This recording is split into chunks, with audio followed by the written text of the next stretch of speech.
Hi guys. तर आपण पाहू शकता आपल्या ब्लॉगमध्ये आपलं स्वागत आहे. तर पाहू शकता मित्रांनो, तर आपला हा भुईमुग पीक आहे मित्रांनो.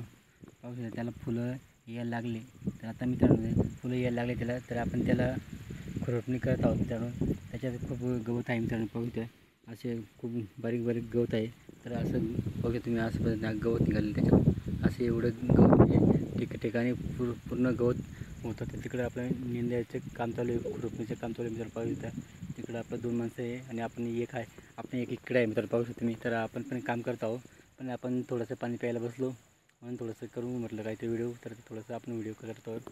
आणि आपला भुईमुग पीक आहे मित्रांनो. पाहू शकता पूर्ण भुईमुग पिकाचं प्लॉट आहे. अगदी एकदम भारी आहे. तर काही अडचण नाही आहे मित्रांनो. फक्त अडचण एवढीच आहे आपल्याला की वेळेवर पाऊस येत नाही. हाच मोठा प्रश्न आहे मित्रांनो. तर पाऊस जर चांगला असला तर सगळे पिकं चांगलं असतात. कारण की सगळं पिकांना खत वगैरे दिलं गेलेलं आहे. परंतु पाऊस चांगला नसल्यामुळे म्हणून थोडंसं अडचण येत आहे की पाऊस यायला पाहिजे, जेणेकरून आपले जे शेंगा आहे ते शेंगा लागायला पाहिजे खाली.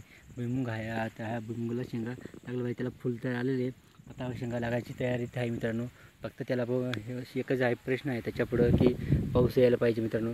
पाऊस आलं तरच सगळं काही चांगलं होईल. पावसाची कमी आहे, प्रत्येक पिकाला पाऊसच कमी मित्रांनो. पाहिजे पोट भरून पाणी, त्याला पोट भरून असं पाणी भेटत नाही आहे. पाऊस येत आहे, फक्त रिमझिम येत आहे. पावसामुळे आपल्याला अडचण येत आहे. बाकी सगळं चांगलंच आहे. पिकं थोडं रिमझिमच पाऊस आहे, पण चांगलं आहे मित्रांनो. एवढं आहे की पाऊस त्यांना पाहिजे तसा पाऊस नाही पडत आहे, म्हणून पिकांना थोडीशी अडचण आहे मित्रांनो.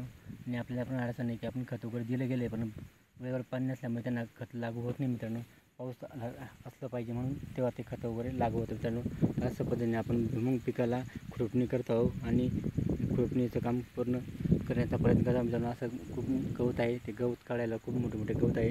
ते गवत आपण काढतो मित्रांनो. तर अशा पद्धतीने आपलं दिवसभराचं काम असते चालू मित्रांनो. व्हिडिओ आवडला तर लाईक शेअर कमेंट करा. आमच्या चॅनल सबस्क्राईब करा. जय जवान जय किसान.